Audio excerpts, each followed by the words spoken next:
법무부 장관 한동훈입니다. 대한민국 정부를 대표하여 국회의원 하영재에 대한 체포 동의 요청의 이유를 말씀드리겠습니다. 국회에 제출된 구속영장에 기재된 범죄 사실 요지는 2022년 경남도의원 선거에서 국민의힘 경남도의원 후보자 공천을 도와주는 대가로 후보자 누나로부터 브로커 통해서 7천만 원이 든 쇼핑백을 받고 2020년부터 22년 6월 23차례에 걸쳐서 사천시장 및 남해사무소 사무국장으로부터 사무실 운영비 등 명목으로 총 5,750만 원의 불법 정치자금을 받는 등 합계 1억 2,750만 원의 불법 정치자금을 받았다는 겁니다.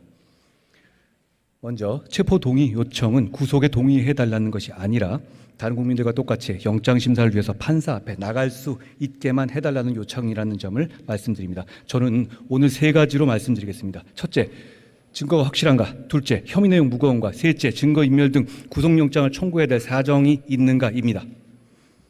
첫째, 증거가 확실한가? 혹시 동료 의원이 하지도 않은 일로 억울한 일 당하게 하는 것 아닌가 우려하실 수 있을 거라 생각합니다. 그러나 이 사건에서는 돈을 받았다고 말하는 하의원의 육성 녹음, 돈이 든 쇼핑백을 들고 나오는 CCTV 등 객관적 물증이 많습니다. 혐의 내용을 구체적으로 진술하는 사람도 다수여서 한두 명의 입에 의존하는 수사도 아닙니다. 하의원은 불법 자금을 받은 사실이 없다거나 빌린 돈이라는 등 혐의를 부인하고 있습니다만 사천시장 등 공여자를 비롯해서 전달과 수수에 관여한 하의원의 일부 보좌 직원들과 브로커 등이 하의원으로부터 직접 부탁을 받거나 공천 청탁에 대한 대가로 자금을 주고받았다고 명확히 진술했습니다. 이 사람들은 하의원과 같은 정당 소속이거나 그 지지자들인데다가 다양한 방식으로 독립적으로 관여한 다수 사람들이 톱니바퀴처럼 맞아떨어지는 진술을 하고 있다는 점에서 신빙성이 높습니다.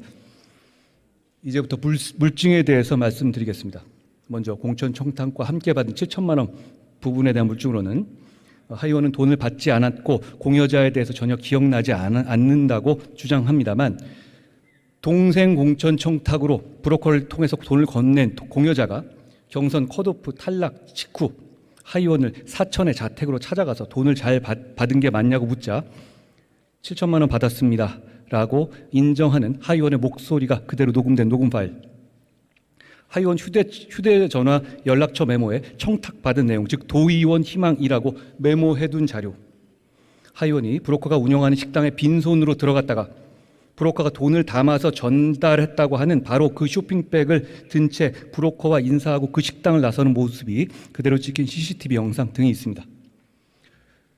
다음으로 사천시장 등으로부터 받은 5,750만 원 부분에 대한 물증으로는 사천시장의 활동비 대납 사실을 인정하는 당협회장단 회의록, 현금, 입출금 내역 등의 금융자료, 보좌관이 금품을 수수한 이후에 하의원에 전달하기 전에 촬영한 현금 다발 사진, 현금 전달 내역이 기재된 보좌관의 업무 수첩, 하의원이 남해 사무국장으로부터 직접 받은 현금이 든 봉투 등이 있습니다.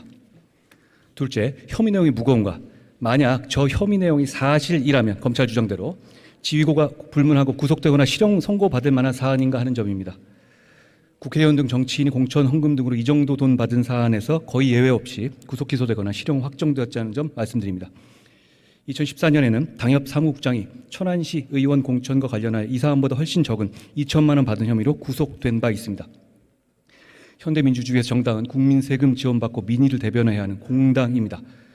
경남도당의 공천관리위원회 운영 지침은 상습적인 전과자를 원칙적으로 공천에서 배제하도록 정하고 있었지만 하의원이 10여 차례 전과 있는 공여자 동생이 경선에 참가할 수 있도록 하고 책임당원 100% 경선 방식을 채택하도록 의견을 제시한 것이 확인됐습니다.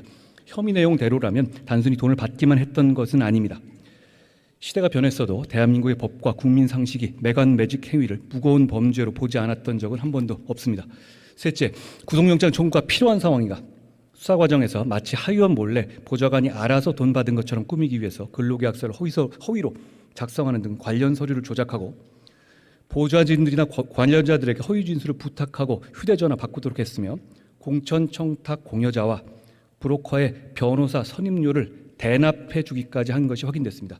일반인 국민들 수사에서 이 정도 증거인멸 시도 사실이 확인되면 거의 예외 없이 구속영장이 청구됩니다. 21대 국회에서 지난 2번을 제외하고는 체포동의안이 부결된 적은 없었습니다.